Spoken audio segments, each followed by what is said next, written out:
Inspector Macro. That's right, guys. Inspector Macro back here. And today we're going to be talking about macros, specifically your macros. And this diet we're talking about is the If It Fits Your Macros diet, right? IIFYM for short. So what is it?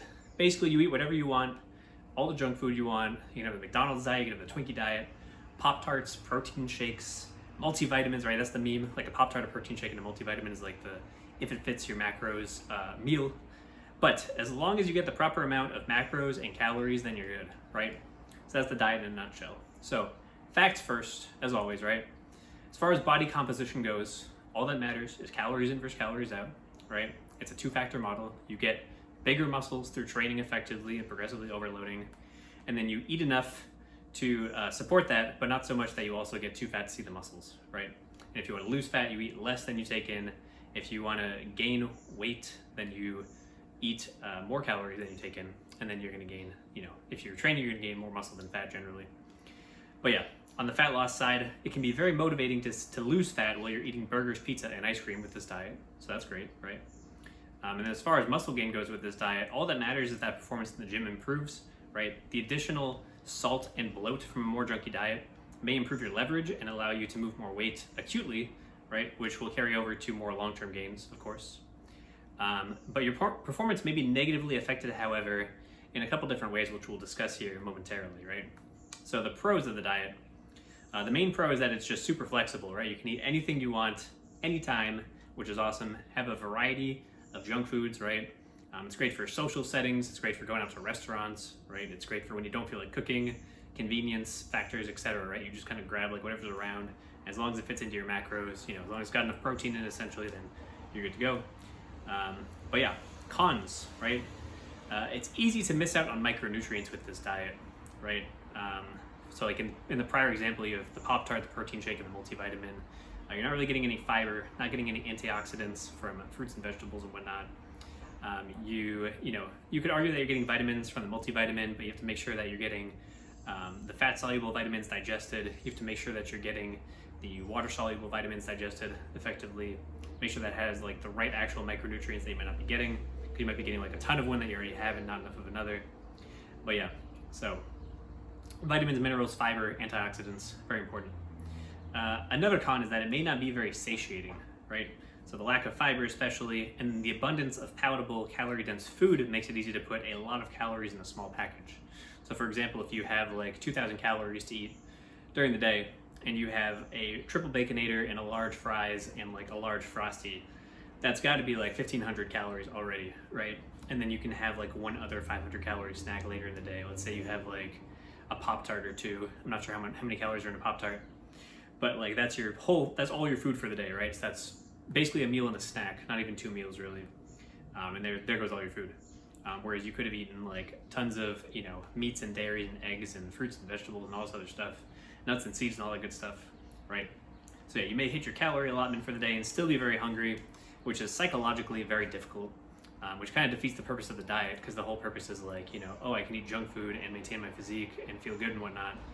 But then if you're not feeling good and you're, eating extra because you're still hungry, then it's, defeating the whole purpose of it. This, on the other hand, can be a pro for anyone trying to gain weight, right? So if you're trying to gain weight and you're a skinny little kid and you have trouble eating, you can basically dirty bulk. If it fits your macros, then you're good to go.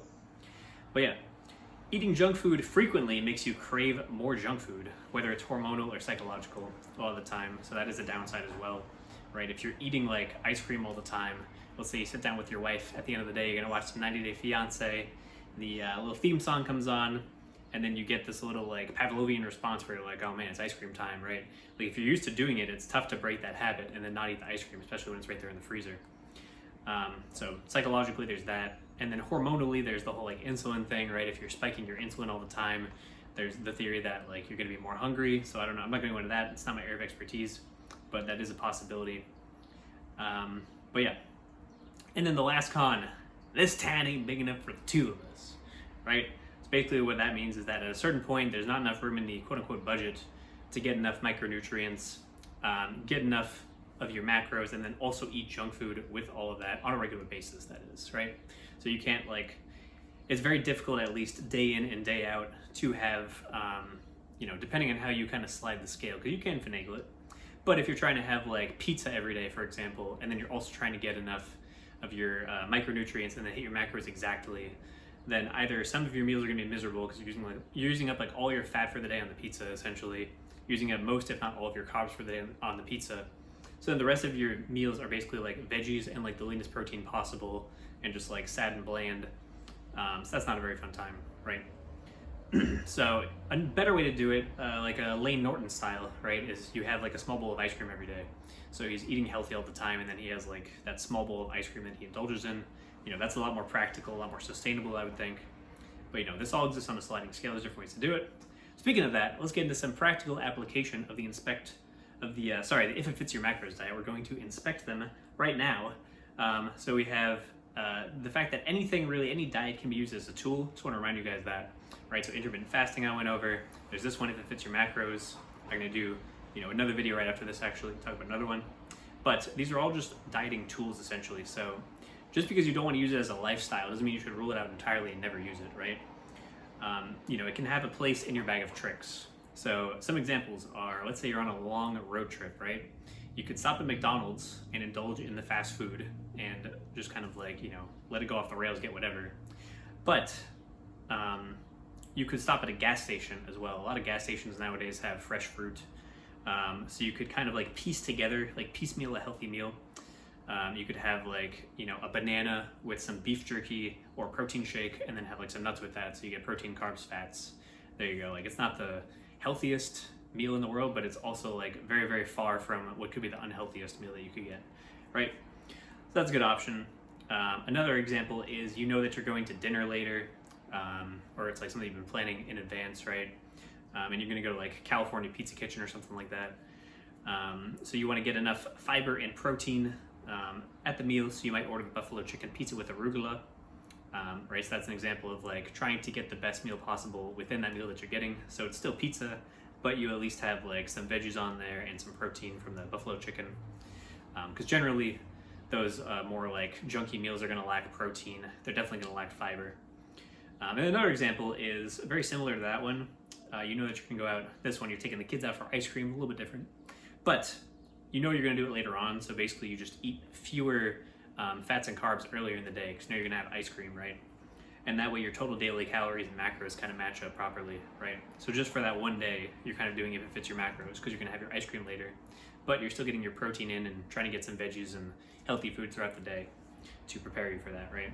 And you may have to do like what I mentioned before, what I hinted at, which is where you're, saving up your calories for that one junk food meal, and you kind of have like more bland, boring meals throughout the day. But, it's just one day. And then also conversely, since it's just one day, you could also just like eat normally all day, eat the ice cream and go over your calories, and that's totally fine too, because it's just one little time that you're doing that. As long as you're not doing that on a regular basis, you're fine. But yeah, those are some examples of this diet. That's what I think about it. My inspection is up, and I'll see you guys in the next video. All right, goodbye.